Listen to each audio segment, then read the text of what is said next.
السلام علیکم ورحمۃ اللہ وبرکاتہ۔ اللہ سے دعا کرتے ہیں کہ آپ لوگ خیریت سے ہوں گے۔ مالی حالات سے پریشان مت ہو، رزق خود آئے گا، بس یہ کام کر لو۔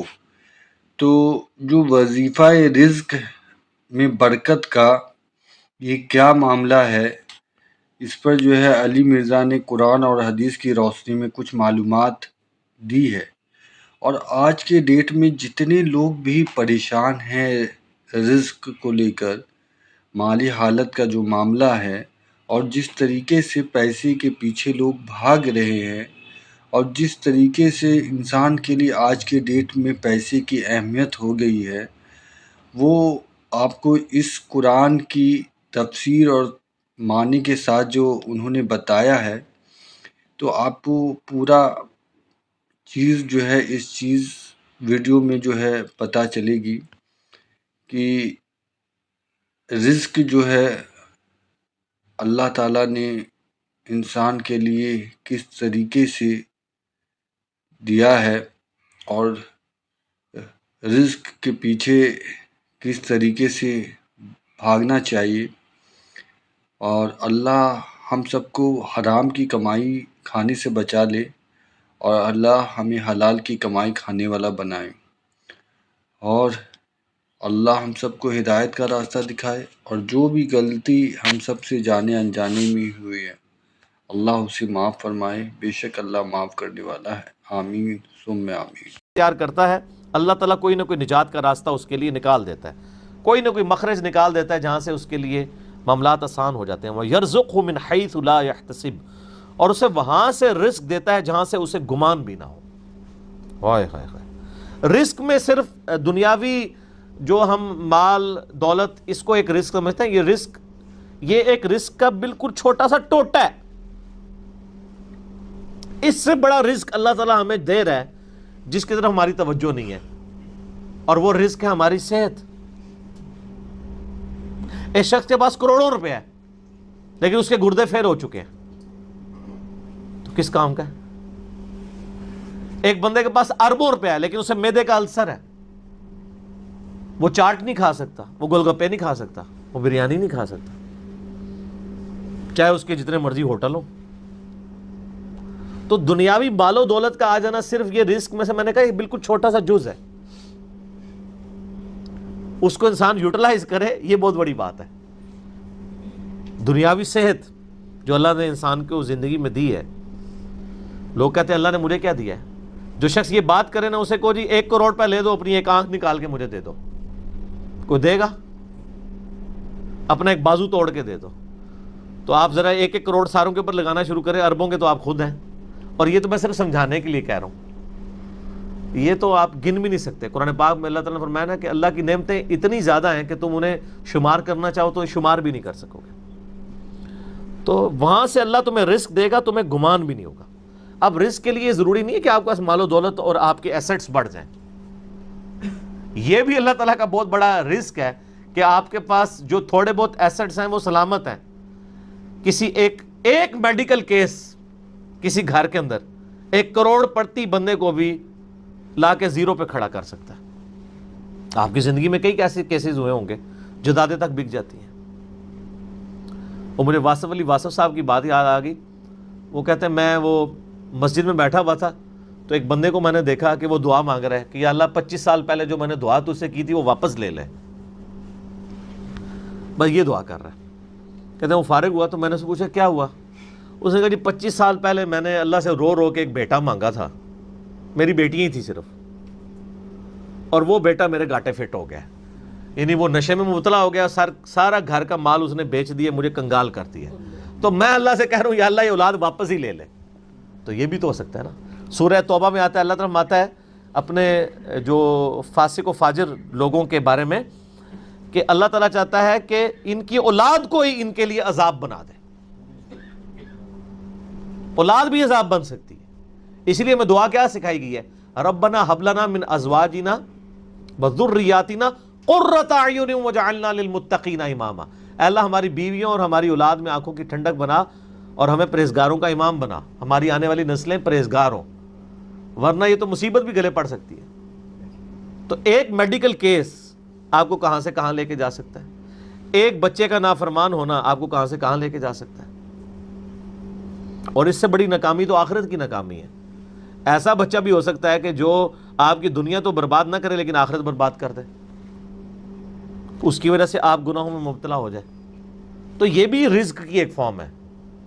رزق صرف یہ نہیں ہے کہ آپ کے لیے مال پانی کھل جائے، بلکہ مال سبسسٹنس لیول پہ بھی موجود ہے، لیکن آپ کو کوئی ایسی تکلیف نہیں آ رہی کہ جس کی وجہ سے آپ کا مال نہیں نکل رہا. ورنہ ایک بندہ 10 لاکھ روپے مہینے کا کماتا ہے اور 9 لاکھ روپے اس کا نکل جاتا ہے، تو کیا فرق پڑا اس کو؟ اس نے کون سا ایسٹ بنا لی ہے؟ اور جو اذیت گزار رہا ہے ولادہ سے، اس کو تو کوئی سوچ بھی نہیں سکتا، جو ذہنی ٹینشن ہے. صحیح بخاری مسلم میں حدیث ہے، نبی علیہ السلام فرمایا ہمیشہ اپنے سے نچلے لوگوں کو دیکھو تو تمہیں یوں اللہ تعالیٰ کی نعمتوں پر صبر نصیب ہوگا اور قناعت نصیب ہو جائے گی. اوپر نہ دیکھو. اور پھر بخاری مسلم میں یہ حدیث ہے کہ ابن آدم کے پاس اگر سونے کی 2 وادیاں ہوں تو وہ خواہش کرے گا تیسری وادی بھی مجھے مل جائے، اس کا پیٹ صرف قبر کی مٹی بھرے گی. والعیاذ باللہ تعالی. بخاری مسلم دونوں میں حدیث ہے کہ انسان کہتا ہے میرا مال میرا مال میرا مال. نبی علیہ السلام فرمایا تیرا مال تو وہ ہے جو تو نے کھا پی لیا یا پہن کر بوسیدہ کر دیا یا اللہ کی راہ میں خرچ کر کے آخرت کے لیے محفوظ کر لیا. باقی جتنا مال ہے وہ تو تیرے ورثہ کا مال ہے، تو کہتا ہے میرا مال ہے. پھر بخاری مسلم دونوں میں حدیث ہے کہ نبی علیہ السلام نے فرمایا کہ انسان کے 3 دوست ہیں، ایک دوست ہی اس کی قبر تک ساتھ جاتا ہے، وہ اس کے اعمال ہیں. باقی جو 2 دوست ہیں وہ باہر ہی رہ جاتے ہیں، اس کے رشتہ دار اور مال. اب مال ساتھ جاتے ہیں. مال بھی آپ ساتھ لے کے جا سکتے ہیں، لیکن وہ مال جو آپ نے پہلے ہی اپنی زندگی میں اپنی مرضی سے اللہ کی راہ میں خرچ کر دیا ہے، وہ اللہ کے ڈیوائن بینک میں جمع ہے.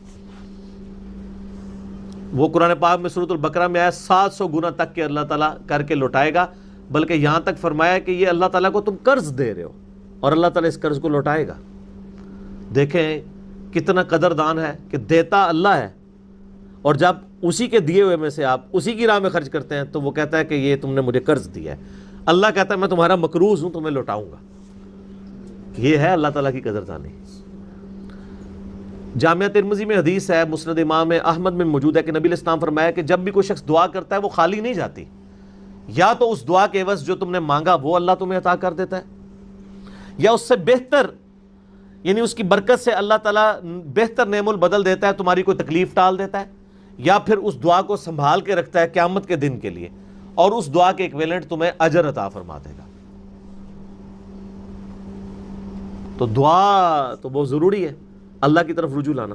خیر ٹاپک اور طرف چلا جائے گا، فی الوقت اس کی طرف آپ کنسنٹریٹ کریں کہ اللہ تعالیٰ مارا ہے کہ تمہیں وہاں سے رزق ملے گا، تمہیں گمان بھی نہیں ہوگا. وَمَن يَتَوَكَّلْ عَلَى اللَّهِ، اور جو کوئی اللہ پر توکل کرے، فَهُوَ حَسْبُهُ، تو اللہ اس کے لیے کافی ہے. ان اللہ بالغ امری، اللہ تعالیٰ تو اپنا کام پورا کر کے رہتا ہے. لیکن قد جعل اللہ لکل شیء قدرا، اللہ نے ہر معاملے کے لیے ایک اندازہ مقرر کر رکھا ہے. اسی کو ہم وہ کہتے ہیں نا کہ اللہ کے ہاں دیر ہے اندھیر نہیں ہے. لیکن یہ دیر بھی ہم صرف سمجھانے کے لیے کہتے ہیں، وہ دیر نہیں ہے.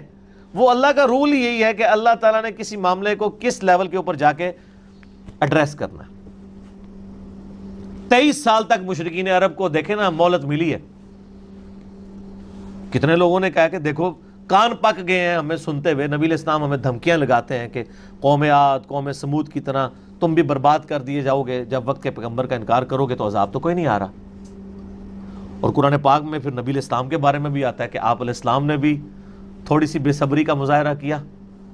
سورۃ الانعام کے سٹارٹ میں آپ پڑھ کے دیکھ لیں تو اللہ تعالیٰ نے پھر جلال فرمایا کہ اے نبی تم چاہو تو جاؤ زمین میں کوئی سرنگ تلاش کر لو یا آسمان میں کوئی سیڑھی لگا کے ان کی مرضی کا معجزہ انہیں لا کے دکھا دو. ہم اپنے فیصلوں میں یعنی کسی کے پابند نہیں ہیں. پھر سورہ آل عمران میں آتا ہے جب غزوہ احد کے موقع پہ نبی علیہ السلام کی زبان سے بددعا نکل گئی خالد ابن ولید کے لیے کہ اللہ تعالیٰ ایسی قوم کو کیسے ہدایت دے گا جنہوں نے اپنے نبی کا چہرہ خون سے رنگ دیا. یہ صحیح مسلم میں الفاظ ہیں، قرآن پاک میں اشارتاً اس کا ذکر ہے. سورہ آل عمران میں اللہ تعالیٰ نے فرمایا کہ نبی آپ کو کوئی اختیار نہیں ہے، اللہ تعالیٰ چاہے تو ان کو ہدایت بھی دے سکتا ہے. ہائے ہائے ہائے، یہ اللہ کے فیصلے ہیں، یہ کسی انسان کا کوئی فیصلہ نہیں ہے. تو اب ان آیات کی روشنی میں بزرگ تو کسی کھاتے میں نہیں بنتے، لوگ بزرگوں کو لے کے بیٹھ رہے ہوتے ہیں جی بزرگ دعا کریں گے، بزرگ کر دیں گے، بزرگوں نے کیا کرنا ہے؟ یا تو نبی علیہ السلام کے بارے میں فرمایا جا رہا ہے کہ آپ کو کوئی اختیار نہیں ہے، اللہ تعالیٰ چاہے تو بخش دے، اللہ تعالیٰ چاہے گرفت فرمائے، اللہ تعالیٰ چاہے ڈھیل دے، اللہ نے ہر کام کے لیے ایک اندازہ مقرر کیا ہوا ہے، وہ اسی موقع کے اوپر اللہ تعالیٰ اس چیز کو اسٹیبلش کرتا ہے۔ وہ اللہ کے ڈیوائن علم میں ہے کہ کب اللہ تعالیٰ نے اسلام کا غلبہ کروانا ہے۔ جب نہیں کروایا تو 13 سال میں 125 بندے ہی مسلمان ہوئے ہیں، اور اگلے 13 سال کے اندر دونوں سپر پاورز بھی الٹ دی گئی ہیں، دونوں طرف ٹائم پیریڈ تو ایک ہی ہے۔ تو یہ اللہ تعالیٰ فیصلے فرماتا ہے۔ عمر اور رزق میں برکت کے لیے کوئی وظیفہ بتا دیں۔ اس میں نے بتا دیا نا، صحیح بخاری مسلم دونوں میں حدیث ہے، نبی صلی اللہ علیہ وآلہ وسلم نے فرمایا جو شخص یہ چاہے کہ اس کے رزق میں برکت کر دی جائے، عمر دراز کر دی جائے، تو اپنے رشتہ داروں کے ساتھ اس نے سلوک کرے، لیکن یہ بھی تقدیر میں لکھا ہوا ہوگا کہ وہ کرے گا تو یہ ہو جائے گا، تو اسی کو توفیق ملے گی نا۔ تو اللہ تعالیٰ اس کی عمر میں برکت صرف یہ نہیں ہے کہ ایک بندہ 60 سال کا تو اب 100 سال پہ مرے، کئی 100 سال کی زندگی پاتے ہیں اور کام چوانی کا بھی نہیں کر کے مرتے، اور بعض لوگ 50 سال میں اتنا کام، امام شافعی کی عمر 55 سال تھی صرف جب فوت ہوئے ہیں، چلو شافعی کو تو چھوڑ دیں، اس سے پہلے آ جائیں، عمر بن عبدالعزیز 38 سال کی عمر میں فوت ہوئے ہیں۔ 38 سال کی عمر میں 3 براعظموں پہ ایسے نقوش چھوڑ گئے ہیں کہ آج دنیا حیران ہے۔ تو ان کو تو عمر بھی کوئی نہیں ملی ہے۔ یہ نہیں ہوتا کہ آپ کو عمر کتنی ملی ہے، آپ نے اس عمر میں کیا کیا ہے، آپ اللہ تعالیٰ آپ کو اسی ٹائم میں اتنی برکت۔ میں اپنے لیے آپ کو بات کرتا ہوں، میں کسی کیا بات کروں، میری زندگی خود اس چیز کا نمونہ ہے۔ آج جب لوگ یہ نہیں کہتے ہیں یار اس نے اتنے ویڈیوز چڑھا دی ہیں، کتنے بیٹھ کے ریکارڈ کرانا رہنا، حالانکہ ہفتے میں ایک ریکارڈ ہوتی ہے، صرف روزانہ ہوتی بھی نہیں ہے، لیکن کنسسٹنسی کے ساتھ، اللہ کی مدد کے ساتھ آپ اگر یہ کام لے کے چلتے رہیں تو slow and steady wins the race. تو آج چیزیں آپ دیکھ لیں ہزاروں کی تعداد میں آپ کے سامنے، اور یہ حالات اللہ تعالیٰ فیوریبل کرتا ہے۔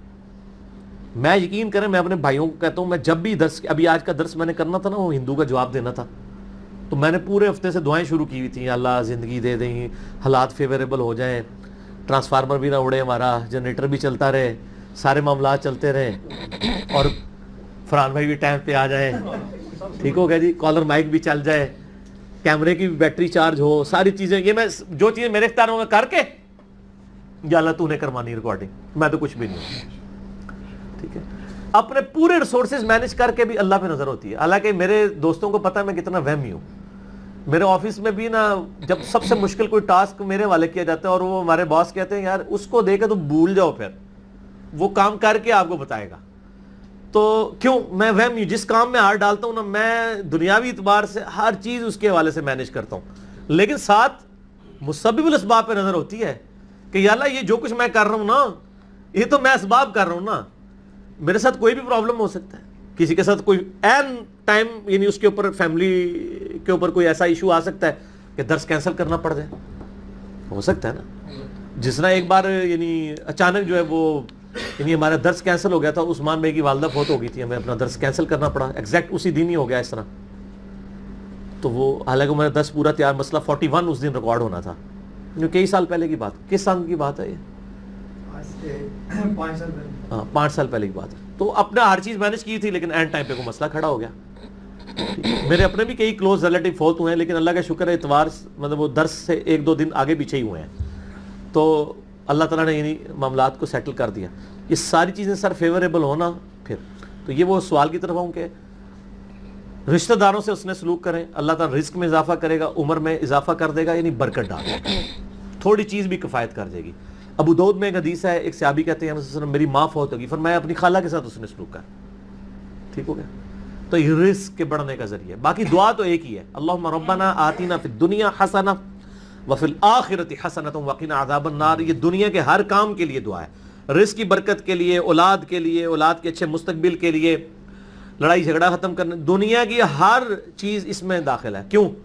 ربنا آتنا فی الدنیا حسنہ، دنیا میں ہر چیز حسنہ عطا کر دے، بہتر، اور آخرت کی ہر چیز داخل ہے، وفی الآخرۃ حسنہ، آخرت میں قبر بھی شامل ہے، میدان حشر بھی، میزان عدل بھی۔ یہ واقعی عذاب القبری، واقعی عذاب الحشری یہ کہنے کی ضرورت نہیں ہے، بخاری مسلم میں حدیث ہے جو مر گیا اس کی قیامت قائم ہوگی، وہ آخرت میں داخل ہو گیا. اس میں سب کچھ ہے. اس میں ایک صحیح مسلم کی حدیث میں بتا دیتا ہوں. ایک صحابی تھے، بیماری کی وجہ سے اتنے کمزور ہو گئے کہ چڑیا کی طرح ان کا جسم ہو گیا. یہ آپ کو دعا والے چیپٹر میں مشکات میں دوسری جلد میں بھی یہ حدیث مل جائے گی صحیح مسلم کی. نبی صلی اللہ علیہ وآلہ وسلم عیادت کے لیے آئے. آپ نے حالت دیکھی، آپ نے فرمایا وہ تو اللہ سے کیا مانگتا ہے؟ آپ کو پتہ چل گیا کہ یہ مسئلہ کوئی گمبھیر ہے. کیا یا رسول اللہ، میں اللہ سے ایک ہی دعا کرتا ہوں کہ یا اللہ جو تو نے مجھے آخرت میں عذاب دینا ہے نا وہ دنیا میں ہی دے لے. نعوذ باللہ من ذالک، اللہم اجرنا من النار. آمین. نبی صلی اللہ علیہ وسلم نے فرمایا او سبحان اللہ، اللہ پاک ہے غلطیوں سے. اس کا مطلب یہ ہوتا ہے یہ انسان ہی غلطیاں کرتا ہے. او تو اللہ سے یہ چیز مانگ رہا ہے، اور تیرے اندر ہمت ہے کہ تو آخرت کیا دنیا کا بھی اللہ کا عذاب برداشت کر سکے؟ اور تجھے تو چاہیے تھا تو دعا کرتا اللہم ربنا آتینا فی الدنیا حسنہ وفی الآخرۃ حسنۃ وقنا عذاب النار. وہ دنیا اور آخرت میں، یہ فنیٹک وہ صوفیہ والا کنسیپٹ نہیں. ٹھیک ہے، دنیا میں گگڑے بن کے رہو اور اس طریقے سے جوئیں بھی ڈلی رہے اور کپڑے بھی اتارے رکھو اور پہنچے ہوئے بزرگ، یہ پتہ لگا کتنے پہنچے نا. ٹھیک ہے نا. تو وہ صحابہ کہتے ہیں جب انہوں نے یہ دعا کی نا تو چند ہی دنوں میں وہ اس طرح صحیح ہو گیا جیسے مردہ زندہ ہو جاتا ہے اس دعا کرنے کی برکت سے. دنیا کی ہر بھلائی، کیوں بندہ نے پیپروں میں پاس ہونا یہ دعا کرے، لیکن صرف دعا نہیں، کوشش بھی کرے گا، کوشش کے بعد دعا کرے، دونوں چیزیں پیرلل میں. کوئی شخص اپنے اوپر خود تقدیر غالب کروا دے نا پھر دعا کچھ نہیں کرتی ہے. یعنی ایک بندہ کہے کہ میں بسم اللہ پڑھ کے ساکٹ میں 2 انگلیاں ڈال دوں، نہیں، وہ آپ نے اپنے اوپر تقدیر خود غالب کرا لی ہے. آپ کہ نہیں میں بسم اللہ الذی لا یضر دعا پڑھ لوں اور جا کے میں جناب کوبرا سانپ کے آگے ہاتھ ایسے کر دوں تو سر وڑ لے گا تو ہم چھڑے گا نہیں، کیونکہ آپ نے خود اپنے اوپر تقدیر غالب کروائی نا. جب آپ اپنے اوپر خود تقدیر غالب کرواتے ہیں، آپ بسم اللہ الذی لا یضر پڑھ کے یہ تو نہیں کہ اسٹیئرنگ سے ہاتھ اٹھا لیں اور آنکھیں بند کر لیں تو جا کے ٹھوکیں گے سیدھے. جب کوئی شخص خود تقدیر غالب کرواتا ہے پھر دعا کچھ نہیں کرتی. اس کے دعا ہے تدبیر کے ساتھ، کیونکہ اس طرح دنیا کا نظام نہیں چل سکتا تھا نا. تو یہ ان دعاؤں کا یہ ہوگا کہ جو ناگہان، اسی لیے آپ دیکھیں حدیث کے الفاظ کہیں کہ ناگہانی آفت، خود لائی ہوئی آفت نہیں، ناگہانی آفت. آپ جا کے سانپ کے بل میں جا کے ہاتھ کو سیڑ دیں اور آپ کے میں نے پڑھا اعوذ بکلمات اللہ التامات من شر ما خلق، کچھ بھی نہیں ہونا، کیونکہ آپ نے اس دعا کی خود وائلیشن کر دی ہے. ناگہانی آفت ٹلے گی اس سے. ٹھیک ہو گیا. اور جو آپ اپنے اوپر خود طاری کریں گے وہ نہیں ٹلنے کی، وہ اس طریقے سے نہیں ٹلے گی. اس لیے یعنی یہ دعائیں وغیرہ پڑھیں، اس کے بعد تدبیر بھی کیا کریں. ویسے ہم باقی معاملات میں کرتے ہیں، کسی شخص نے صرف دعا پڑھ کے اپنا پیٹ نہیں بھرا نہ پیاس بجھائی ہے، ہمیشہ کھانا بھی کھاتے ہیں پانی بھی پیتے ہیں، اور ان کو کہتے ہیں اسباب بھی ساتھ رکھنے ہیں. ٹھیک ہو گیا جی. وما من دابۃ فی الارض، اور زمین پہ چلنے پھرنے والی کوئی بھی مخلوق ایسی نہیں ہے الا علی اللہ رزقھا، مگر یہ کہ اس کا رزق اللہ کے ذمہ کرم کے اوپر ہے. ہمیں تو چند ایک مخلوقات نظر آ رہی ہیں نا جن کا رزق آپ دیکھ رہے ہیں. ابھی اگر آپ کو ویل مچھلی کا رزق بتایا جائے جو پیسیفک میں اور اٹلانٹک میں آج بھی ہزاروں کی تعداد کے اندر ہے، ایک چھوٹی ویل مچھلی بھی ایک وقت کا 500 کلو گوشت کھا جاتی ہے، 500 کلو. اور جو بڑی ویل مچھلی ہیں وہ تو آپ چھوڑ دیں، 30 ہاتھیوں کے برابر بھی ویل مچھلی ہے. اتنی بڑی بڑی ویل مچھلی ہیں، 30 ہاتھی 30 ان کے برابر ایک ویل مچھلی. اس کا رزق بھی اللہ تعالیٰ پورا کر رہا ہے. آپ کو تو بس چڑیاں نظر آ جاتی ہیں زیادہ زیادہ، تو کسی کے دماغ میں آ سکتا ہے کہ یار چڑیوں کا رزق اللہ پورا کر رہا ہے، تو زیادہ زیادہ اتنا ہی دماغ میں رزق آتا ہے. آپ ذرا ان جانوروں کے بارے میں سوچیں، اتنے بڑے بڑے جانور سمندر کے اندر. خشکی میں تو اتنے بڑے جانور ہی نہیں ہیں جتنے پانیوں کے اندر موجود ہیں، اور ان تمام کے رزق کی ذمہ داری اللہ تعالیٰ نے لی ہوئی ہے. لیکن یہ رزق کی ذمہ داری ہے کوشش کے ساتھ جڑی ہوئی ہے. یہ نہ سمجھیں کہ ویل مچھلی کے منہ میں آ کے اللہ تعالیٰ کوئی چیز ڈال دیتا ہے، نہیں، کوشش کرنی پڑتی ہے. انسان کو بھی کوشش کرنی پڑتی ہے. اللہ نے دنیا کو اسباب کے ساتھ جوڑا ہوا ہے. ہاں کوشش کرو گے رزق ملے گا. پوٹینشلی رزق اللہ تعالیٰ نے قیامت تک کے لیے اس پلانٹ ارتھ پہ رکھ دی ہے. دیکھیں آج سے آلموسٹ 200 سال پہلے تک تو کسی کو پتہ ہی نہیں تھا کہ زمین میں انرجی کا اتنا بڑا خزانہ موجود ہے تیل کی شکل میں۔ 1853 میں وہ پہلا کنواں پنسلوینیا میں امریکن سٹیٹ کے اندر دریافت ہوا تھا، کرنل ایڈون نے کیا تھا۔ اتنی ماشاءاللہ مٹھی داڑھی تھی، ہے کرسچن تھے ویسے وہ۔ اور عرب ملکوں میں وہ تو 20ویں صدی کے اندر تیل نکلا ہے، 1960 کے قریب جا کے یہ تیل نکلا ہے عرب ملکوں میں۔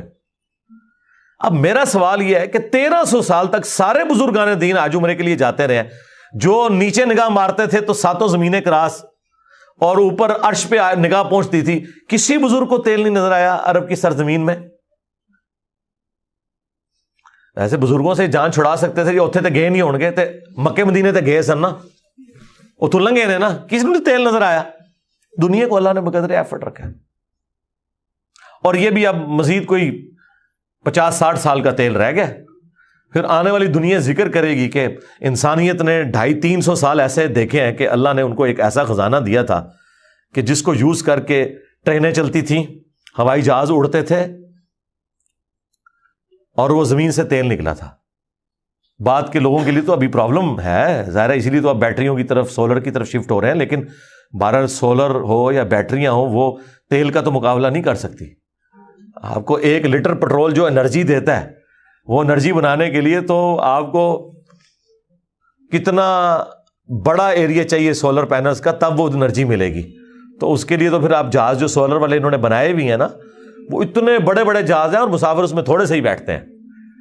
یہ جو بوئنگ 747 یا ایئر بس 380 جو 500 مسافروں کو لے کے جا رہی ہے، اس کی انرجی اگر آپ کو سولر پینل سے کرنی پڑ جائے تو اس جیسے 50 جہاز بنائیں تو تب جا کے اس میں اتنے بندے بیٹھیں گے۔ یہ تو ایک بہت بڑی تکلیف دہ چیز ہے۔ تو اللہ تعالیٰ نے بہرحال اب سولر کی شکل میں ایک اور خزانہ دیا ہے، اس کے اوپر محنت ہو رہی ہے، بیٹریز کے اوپر محنت ہو رہی ہے۔ تو اللہ نے پوٹینشلی رزق انسانیت کا، اور رزق میں صرف کھانا پینا نہیں ہے، تمام ضرورت کی چیزیں۔ اس وقت تو ہمارا رزق، وہ مجھے اشفاق احمد صاحب کی بات یاد آئی، وہ کہہ رہے تھے 1960 میں وہ کہہ رہے تھے کہ میری تنخواہ کا 10% کیا 5% بھی ان چیزوں پہ نہیں لگتا تھا جن چیزوں پہ اب آ کے میری تنخواہ کا 80% لگ رہا ہے، کیونکہ اس وقت انسان کی بنیادی ضرورتیں نہیں ہوتی تھیں۔ بلکہ آپ لوگوں نے اپنی زندگی میں دیکھ لیا ہے کہ پچھلے 10-12 سال کے اندر آپ کی زندگی میں 2 چیزیں، ایک اسمارٹ فون اور دوسرا انٹرنیٹ، یہ ایسا داخل ہوا ہے کہ آپ گرمی میں پنکھا بند کر کے بیٹھ جاتے ہیں، انٹرنیٹ نہ بند ہو جائے کہیں، اگر UPS بند ہو گیا، کیونکہ وہ تو آپ کی سانس چلا رہا ہے نا۔ ہاں، پہلے یہ سانس بند ہوتی تھی پنکھا بند ہونے سے، اب پنکھا بند ہونے سے نہیں ہوتی۔ آپ نیٹ کا کنیکشن دیں، 2-2 گھنٹے بیٹھ کے لوگ نیٹ کے اوپر اور واٹس ایپ پہ ایک دوسرے کے ساتھ میسجنگ کرتے رہیں گے، پسینے چھوٹ رہے ہیں، ان کو کوئی پرواہ نہیں۔ پنکھا بند ہے، کوئی پرواہ، نیٹ بند کر دے، پنکھا چلتا رہے، کہیں گے جی زندگی سے موت بہتر ہے۔ یہ ہو گیا ہوا ہے۔ تو یہ تو آپ کی زندگی میں ابھی یہ انٹر ہوئی ہے نا چیز، الیکٹریسٹی ایک بنیادی ضرورت بن چکی ہوئی ہے۔ یہ سارا رزق ہے اللہ کی، نعمتیں ہیں اللہ تعالیٰ کی، اور اللہ تعالیٰ یہ ساری نعمتیں وقت کے ساتھ ساتھ ایکسپلور کروا رہا ہے، پوٹینشلی زمین کے اندر موجود تھیں۔ تو اللہ تعالیٰ فرماتا ہے تمام چلنے پھرنے والوں کے رزق کی ذمہ داری ہمارے اوپر ہے۔ وَيَعْلَمُ مُسْتَقَرَّهَا وَمُسْتَوْدَعَهَا، اور اللہ تعالیٰ کو ہر جاندار کے ٹھہرنے کی جگہ بھی معلوم ہے، اور الٹیمیٹلی جہاں اس نے سپرد ہونا ہے وہ جگہ بھی معلوم ہے۔ اللہ اکبر۔ ٹھہرنے کی جگہ تو آپ کو سمجھ آ رہی ہوگی کہ اللہ تعالیٰ کو یہ پتا ہے کہ کس انسان نے کہاں پہ رکنا ہے، کس شیر نے کس غار میں رہنا ہے، کس مگر مچھ نے کس میٹھے پانی میں گزارا کرنا ہے، کون سی ویل مچھلی کس سمندر میں ہے، اور کہاں کہاں اس نے اپنا وقت گزارنا ہے۔ صرف یہ اللہ کے علم میں نہیں، وَمُسْتَوْدَعَهَا، اس نے مر کے جہاں پہ جانا ہے وہ جگہ بھی اللہ کو معلوم ہے۔ کس کی قبر جو ہے وہ مٹی کا ڈھیر بننی ہے، کس کی قبر سمندر میں بننی ہے، کس کی قبر شیر کے پیٹ میں بننی ہے، کس نے ایئر کریش میں ہواؤں میں بکھرنا ہے۔ ہر بندے کا جو الٹیمیٹ انجام ہے وہ بھی اللہ تعالیٰ کو ہر مخلوق کا پتہ ہے۔ سورۃ النام میں تو آیا ہے کہ کوئی پتا نہیں گرتا، نہ خشکیوں میں نہ سمندروں کے اندر، اور نہ کوئی دانہ پھوٹتا ہے کسی زمین کی گہرائی میں، مگر وہ اللہ کے علم سے اور اللہ نے پہلے ہی لوح محفوظ میں لکھ لیا ہوا ہے کہ یہ ایسے ہوگا. یہ اس سے بھی اگلا ورژن ہے کہ نہ صرف وہ کام ہونے کے بعد اللہ کو پتا چلتا ہے, ہونے سے پہلے بھی اللہ نے اپنے علم میں رکھا ہوا ہے, اور علم میں نہیں لکھ کے رکھا ہوا ہے کہ یہ ایسا ہوگا. اور یہاں پہ بھی وہ ذکر آ گیا کہ رزق بھی اللہ کے ذمہ ہے, اور وہ جانتا ہے ہر بندے کی, ہر مخلوق کے ٹھہرنے کی جگہ اور الٹیمیٹلی سپرد ہونے کی جگہ. کل فی کتاب مبین, اور ہر چیز ایک روشن کتاب میں لکھی ہوئی ہے. وہ اللہ تعالیٰ کی بہت بڑی ہارڈ ڈسک ہے جس میں ساری مخلوقات کی تقدیریں اللہ تعالیٰ نے لکھ دی ہیں. اور وہ کوئی اللہ تعالیٰ نے یعنی خود سے کوئی محنت نہیں, وہ جامع ترمذی میں حدیث ہے, اللہ نے قلم کو پیدا کیا اور پھر اس سے کہا کہ لکھ جو کچھ ہو چکا اور جو کچھ ہونے والا ہے. بس قلم چل پڑی اور سب کچھ اس نے لکھ دیا. ہر چیز اللہ کے اشاروں پہ ہو رہی ہے.